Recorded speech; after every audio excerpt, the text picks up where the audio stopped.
Hello అందరికీ. ఇవాళ నేను మసాలా వడ చేసిన, అది కూడా శనగలతోని చేసిన. సాధారణంగా మనము శనగపప్పుతో చేస్తాం కదా, శనగలతోని కూడా మనం చేసుకోవచ్చు. అసలు కొంచెం కూడా ఆయిల్ అనేది పీల్చలేదు. బయట క్రంచీగా, లోపల సాఫ్ట్గా చాలా బాగా వచ్చినాయి.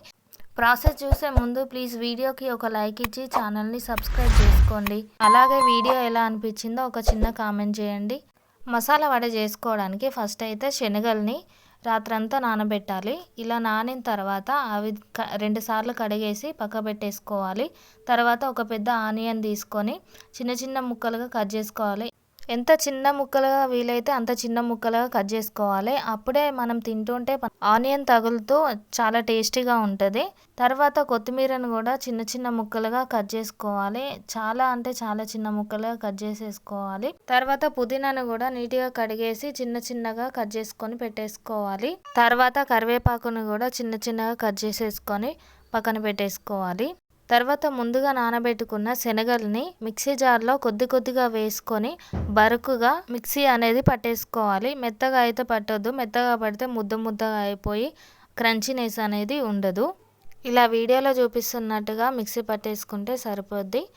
తర్వాత ఇంకా కొంచెం కూడా తీసుకొని నేను మిక్సీకి అయితే పట్టేసుకున్నాను. మిగిలిన శనగలను కూడా మిక్సీ పట్టేటప్పుడు 4 పచ్చిమిర్చి, కొన్ని వెల్లుల్లి రెబ్బలు, 4 లవంగాలు, 2 ఎండుమిర్చి, కొన్ని మిరియాలు వేసి అలాగే ఒక దాల్చిన చెక్క కూడా వేసేసి మిక్సీ పట్టేసుకోవాలి. తర్వాత ఆ పిండిలో 2 స్పూన్ల జీలకర్ర, ముందుగా కట్ చేసి పెట్టుకున్న ఆనియన్, కరివేపాకు, కొత్తిమీర, పుదీనా కూడా వేసేసి ముందుగా నానబెట్టుకున్న ఒక గుప్పెడు శనగపప్పును కూడా వేసుకోవాలి. తర్వాత రుచికి సరిపడా సాల్ట్ వేసుకోవాలి. తర్వాత 3 స్పూన్ల బియ్యపిండి వేసుకోవాలి. బియ్యపిండి వేసుకోవడం వల్ల బయటికి క్రంచీగా చాలా బాగుంటాయి. ఎక్కువసేపు క్రంచీ ఉండాలంటే బియ్యపిండి అయితే వేసుకోవాలి. బియ్యపిండి వేసుకున్న తర్వాత అవన్నీ కలిసే విధంగా మంచిగా అయితే కలుపుకోవాలి. ఇందులో వంట సోడా వేయాల్సిన అవసరం లేదు. వంట సోడా వేయడం వల్ల ఆయిల్ అనేది ఎక్కువగా పీల్చుకుంటుంది. సో అందుకే వంట సోడా వేయాల్సిన అవసరం లేదు.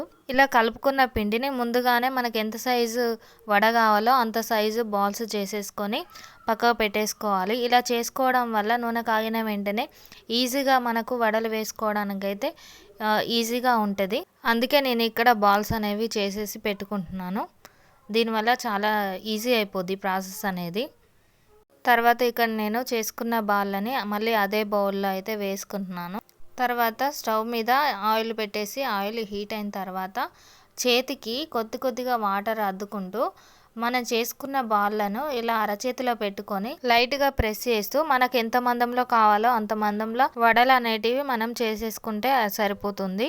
కానీ ఇవి అయితే కొంచెం మందమే ఉండాలి, మరీ పల్చగా ఉండకూడదు. పల్చగా ఒత్తుకుంటే మరీ కట్టెల్లాగా అయిపోతాయి. ఇలా కొంచెం మందంగా ఒత్తుకుంటే లోపల సాఫ్ట్గా బయట క్రంచీగా ఆయిల్ పీల్చకుండా సరిగ్గా వస్తాయి. ఫస్ట్ వడల్ని వేసే ముందు ఆయిల్ అనేది హీట్ అయిన తర్వాత మంటని లో ఫ్లేమ్లోనికి మార్చుకొని తర్వాత వడల్ని వేసుకోవాలి. లేదంటే హై ఫ్లేమ్లో ఉంటే లోపల ఉడకకుండా బయట మాత్రం మాడిపోతాయి. అప్పుడు వాటి టేస్ట్ అనేది మారిపోతుంది. అందుకే మంటని మీడియం ఫ్లేమ్లో పెట్టుకొని ఎర్రగా అయ్యేంత వరకు నెమ్మదిగా కాల్చుకోవాలి. ఫస్ట్ వడల్ని వేసిన తర్వాత 2 నిమిషాల వరకు అసలు కదపకూడదు. కదిపితే వడలు అనేవి విరిగిపోతాయి, మనకు షేప్ అనేది రాదన్నమాట. సో అందుకే నిదానంగా కాల్చుకోవాలి. ఇలా కాలిన తర్వాత తీసి పక్కకు పెట్టేసుకోవాలి. ఇక్కడ నేను రెండో వాయి కూడా వేస్తున్నాను. ఫస్ట్ వేసేలాగానే చేతికి నీళ్ళని రాసుకుంటూ ఒక్కొక్క బాల్ తీసుకుంటూ ఇలా ప్రెస్ చేసుకొని వేసుకుంటే చాలా టేస్టీగా వస్తాయి. ఇక్కడ వడలు వేగిన తర్వాత ఇక్కడ నేను 2 మిరపకాయలు ఇంకా 2 కరివేపాకు రెబ్బలు కూడా వేసేసి నేను వేయించుకుంటున్నాను.